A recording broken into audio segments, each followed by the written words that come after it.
அருமையான சுவையான இடியாப்பம் எப்படி செய்யறதுன்னு பார்க்க போகிறோம். ஹாய், ஹலோ, வணக்கம். தோசை டு பீஸா உங்களை அன்புடன் வரவேற்கிறது. நான் காஞ்சனா ஜெயக்குமார். இந்த இடியாப்பம் நம்ம காலங்காலமாக செஞ்சுட்டு வர ஒரு அருமையான பண்டமாகும்.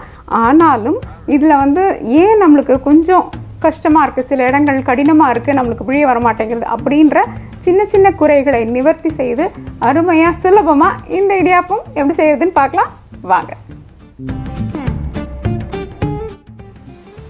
இந்த இடியாப்பத்துக்கு ரொம்ப முக்கியமான விஷயம் மாவினுடைய தன்மை.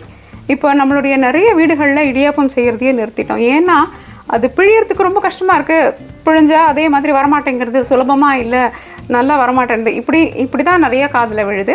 இதை தவிர்க்கிறதுக்கு நம்ம என்ன பண்ணோம்னா, சின்ன சின்ன விஷயங்கள், ரொம்ப சின்ன விஷயங்கள் தான், ஆனால் உள்ள அடங்கின இந்த விஷயங்களை கவனித்து நீங்கள் செய்யும் பொழுது அருமையான அழகாக சுலபமாக நீங்களும் இடியாப்பம் பண்ண போகிறீங்க. அதுக்கு முதல்ல என்ன பண்ணோன்னா, அரிசி மாவு நம்மளே அரைச்சி தயார் பண்ணிக்கலாம், அல்லது கடைகளில் கிடைக்கும் இடியாப்பம் மாவு அல்லது கொழுக்கட்டை மாவுன்னு கிடைக்கக்கூடிய அந்த மாவை வாங்கி உபயோகப்படுத்தலாம். இப்போ நான் கடையில் வாங்கின மாவை தான் உபயோகப்படுத்துகிறேன். அரிசி மாவு தயாரிக்கிற விதத்தையும் விரைவில் நாங்கள் வெளியிடலாம் இருக்கோம். அதனுடைய மேல் உரைகளில் வறுக்கப்பட்டது, உலர்ந்த மாவு இப்படின்னு என்ன எழுதியிருந்தாலும் நீங்கள் அதையெல்லாம் பற்றி கவலைப்படாதீங்க. என்ன மாவு வாங்கியிருந்தாங்களும் அது லேசாக இப்படி வறுத்து உபயோகப்படுத்துவது நல்லது. நாங்கள் ரொம்ப முன்னாடி வெளியிட்ட ஒரு பதிவில் இதெல்லாம் பற்றி குறிப்பிட்டிருக்கோம். ஆனால் அது ரொம்ப பழைய பதிவுன்றதுனால இப்போ புதியதாக இது மாதிரி உங்களுக்கு சொல்கிறோம். இப்போ நம்ம என்ன பண்ணலாம், இந்த மாவு சரியாக வறுபட்டுடுச்சான்னு ஒரு சின்ன சோதனை பண்ணி பார்க்கலாம். இந்த கரண்டி எடுத்திருக்கேன். இது வெதுப்பாக தான் இருக்கும், ரொம்ப சூடாக இருக்காது. அதனால் மேலால் இருந்து மாவு எடுத்துக்கலாம். இப்படி ரொம்ப அழகாக நம்மளால் கோலம் மாவு போன்ற இழைகள் அமைக்க முடியுது. அதாவது இது சரியாக வறுபடலைன்னா என்ன ஆகும்னா, இது போன்ற நேர்கோடுகள் உங்களுக்கு கிடைக்காது. மாவு தூவி இந்த பக்கமும் அந்த பக்கமும் விழுந்துடும். அப்போ என்ன ஆகும்னா, சரியாக வறுபடலன்னு அர்த்தம். அது வரைக்கும் நம்ம வறுத்துக்கலாம். ஆனால் சிறு தீயில வச்சு வறுத்துக்கோங்க, இல்லாட்டி என்ன ஆகும், நிறமாற்றம் மற்றும் கரிஞ்சு போன மாதிரி ஆகிடும். இப்போ நம்ம அடுத்த முக்கியமான விஷயத்துக்கு போவோம். ஒரு பாத்திரத்தை அடுப்பில் வச்சுக்கலாம். நம்ம எடுத்த மாவின் அளவுக்கு 1.5 பகுதி தண்ணீர் ஊற்ற போகிறோம். அதாவது 2 பங்கு தண்ணீர் ஊற்றிக்கலாம் பொதுவாக. ஆனால் என்ன ஆகுது, சில பேர் மாவு நல்லா வரமாட்டேங்குது அப்படின்றாங்க. சரியாக வறுபட்டுச்சுன்னா அந்த வறுபட்ட மாவு தண்ணீரை முழுவதுமாக உறிந்து கொள்ளும். அப்படி நீங்கள் மாவு வறுபடாத பொழுது என்னாகும், குழக்குலான்னு நின்றுடும். அதனால தான் அளவை நான் சரின்னு கொஞ்சம் குறைச்சிட்டோன்னா நம்ம அதுக்கேற்ற மாதிரி வேணால் சேர்த்துக்கலாம் அப்படின்றதுக்காக உங்களுக்கு 1.5 பங்கு தண்ணீர் சொல்கிறேன். இல்லைன்னா 2 பங்கு தண்ணீர் ரொம்ப நல்லாவே கொடுக்கும். சிறிதளவு உப்பு சேர்த்துக்கலாம். இங்கே ஒரு முக்கியமான விஷயத்தை கவனிச்சுக்கோங்க. அதாவது தண்ணி சூடானா நம்ம மாவை கலக்க போகிறதில்ல. தண்ணி நல்லா கொதிச்சிருச்சு, நல்லாவே கொதிச்சு மேலே ஆவி வருது. இந்த பக்குவத்தில் நம்ம இதை அடுப்புலேருந்து எடுத்துட்டு தான் மாவை போட்டு கலக்க போகிறோம். நம்மளால் வறுக்கப்பட்ட மாவை சேர்த்துக்கலாம்.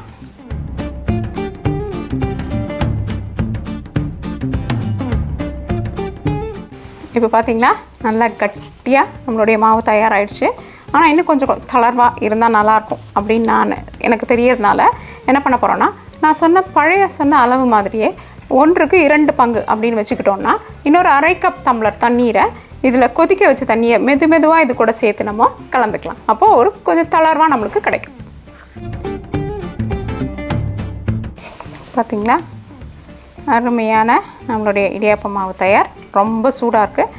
இது கொஞ்ச நேரம் அப்படி வெதுன்னு ஆகிறதுக்குள்ளார நம்ம மற்ற ஏற்பாடுகளை தயார் பண்ணலாம். இது பார்த்திங்கன்னா நம்மளுக்கு இடியாப்பம் பிழியறதுக்கான பொருள். இது எப்படின்னா, மரத்தில் செய்யப்பட்ட ரொம்ப பழைய பாரம்பரியமான விதத்தில் செய்யப்பட்டது. இது மரத்தால் செய்யப்பட்ட மற்றும் ரொம்ப சிறிய துளைகள் உடைய ஒரு செப்பால் செய்யப்பட்ட தட்டு பின்னாடி போட்டிருப்பாங்க. அதனால் இதில் ரொம்ப மெல்லியதாக நம்மளுக்கு வரும். உணவகங்கள்லாம் கிடைக்கிற மாதிரி ரொம்ப மெல்லியதாக வரும் இது. மற்றபடி வீட்டில் செய்கிறதுக்கு இங்கே பாருங்கள், இது மாதிரியான ஒன்று கிடைக்குது. இதில் இந்த அளவுக்கு, ஏன்னா இதில் அளவு துளையின் அளவு சிறிது பெருசாக இருக்கும், அப்படி கிடைக்கும் இது நம்மளுக்கு. இப்போ என்ன பண்ண போகிறோம்னா, இது முழுக்க நல்லா எண்ணெயை தேய்ச்சிக்க போகிறோம்.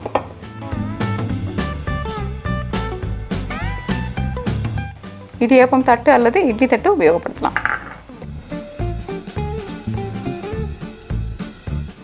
உங்களது விரல் நுனிகளை வந்து சிறிதளவு எண்ணெய் போட்டுக்கலாம். இப்போ ஒரு சிறிய பகுதி மாவு எடுத்துக்கலாம். ரொம்ப குளிர்ந்துடக்கூடாது மாவு, அதே நேரத்தில் ரொம்ப சூடாக இருக்கணும்னு அவசியம் இல்லை. இது மாதிரி நம்மளுடைய பிழியும் அச்சுக்குள்ளே போட்டுடலாம்.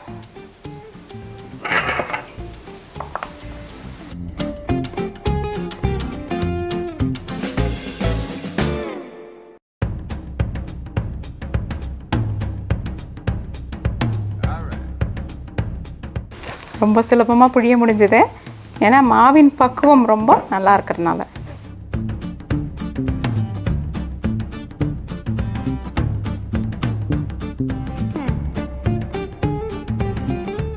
இப்போ நம்மளுடைய பிழிந்த இடியாப்பத்தை 10 நிமிடம் ஆவியில் வேக வச்சு எடுக்கலாம். இப்போ நம்ம இதை வந்து நம்மளுடைய குக்கர் பாத்திரத்தை உபயோகப்படுத்தி வேக வைக்கலாம். அதாவது மேலே அதுக்கு உண்டான விசில் அப்படின்றத போடாமல் அப்படியே மூடியை போட்டு வேக வைக்கலாம் இந்த குக்கர் பாத்திரத்தில். அல்லது நீங்கள் எப்பொழுதும் போல் இட்லி பாத்திரத்தில் இட்லி எப்படி வேக வச்சு எடுப்பீங்களோ அதே மாதிரி இட்லி பாத்திரத்தில் வச்சுக்கலாம்.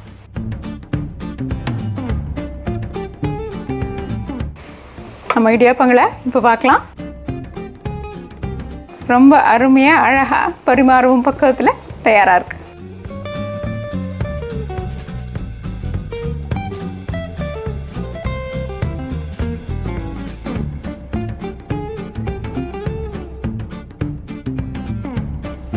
என்ன நண்பர்களே, இந்த அருமையான இடியாப்பம் பார்த்தீங்க இல்லையா, 1க்கு 2 பங்கு அந்த மாதிரி தண்ணி வச்சுக்கோங்க. இல்லை உங்களுடைய மாவின் தன்மை தெரியலன்னா 1.5 வச்சுட்டு அதுக்கப்புறமா அதை 2ஆக மாற்றிக்கலாம். சின்ன சின்ன விஷயந்தான், ஆனால் அதில் கவனம் செலுத்தும்போது ரொம்ப சுவையாக சுலபமாக நம்மளுடைய இடியாப்பங்கள் தயாராகிடும். அருமையான தேங்காய் பால் ஸ்டூ அல்லது தேங்காய் பால் காய்கறி குருமா எப்படி பண்ணுறதுன்னு பார்க்கலாம் வாங்க. இது ரொம்பவே சுலபமானது, நம்மளுடைய வயிற்றுக்கும் ரொம்ப நல்லது, ஆரோக்கியமானது. ஏன்னா தேங்காய் பால்லையே நம்மளுக்கு இந்த காய்கள்லாம் மெத்துன்னு வெந்து அதை சாப்பிடும்பொழுது நம்மளுக்கு ஆரோக்கியத்துக்கும் ரொம்ப நல்லது. வாங்க இந்த சுவையான அதே நேரத்தில் சுலபமாக இதை எப்படி செய்யறதுன்னு பார்க்கலாம். நம்ம இந்த ஸ்டூ தயார் பண்ண போகிற பாத்திரத்தை அடுப்பில் வச்சுக்கலாம். அதில் சிறிதளவு எண்ணெய், 1 அல்லது 2 தேக்கரண்டி எண்ணெய் ஊற்றினா போதும். பொதுவாக இந்த பதார்த்தத்துக்கு நம்ம இஞ்சி பூண்டு சேர்த்துக்கிறது இல்லை, வெறும் கிராம்பு பட்டை இந்த இலை பிரிஞ்சி இலை போன்ற மசாலா சாமான்களை மட்டுமே நம்ம சேர்த்துக்க போகிறோம். அதனால் நான் இப்போ இதை முதல்ல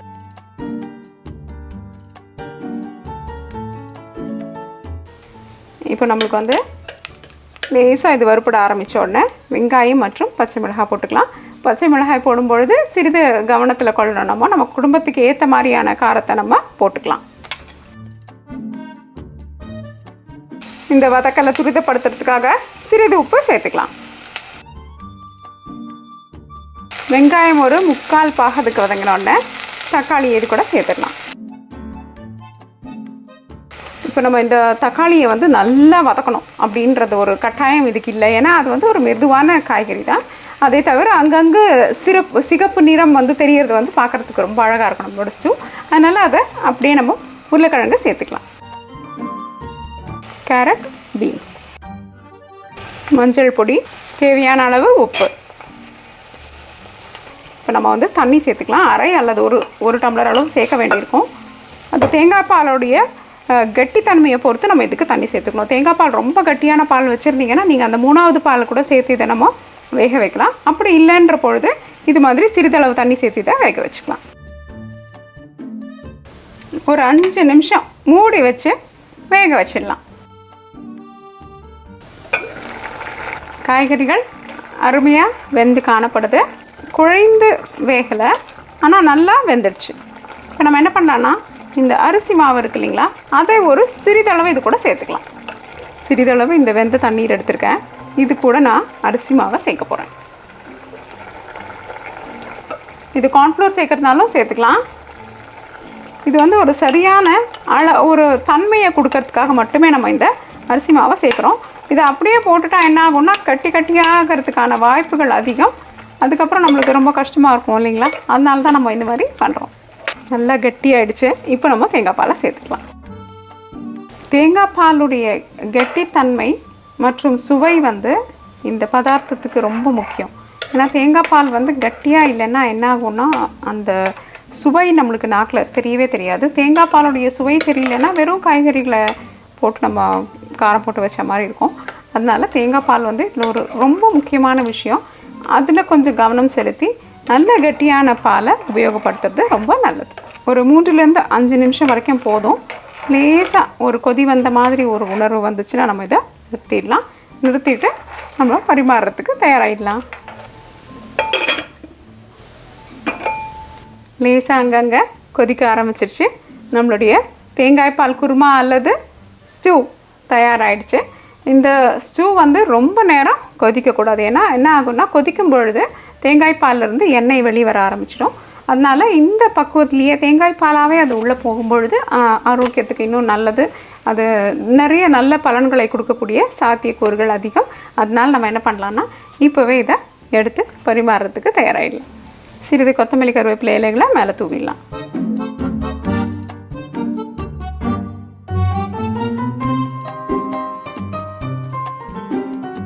ரொம்ப சுலபமாக சீக்கிரமாக செஞ்சுட்டோம் இல்லைங்களா? வாங்க அருமையான இந்த ஸ்டூவை செய்து அசத்தி உங்களோட கருத்துக்களை எங்ககிட்ட பகிர்ந்துக்கோங்க. தோசை டு பீட்சா என்றென்றும் உங்கள் நாவிற்கும் வயிற்றிற்கும் நல்லதொரு சுவை. இந்த வீடியோ உங்களுக்கு பிடிச்சிருந்தா லைக் ப்ரெஸ் பண்ணுங்கள். தோசை டு பீட்சாக்கு மறக்காமல் சப்ஸ்கிரைப் பண்ணுங்கள். நன்றி, வணக்கம்.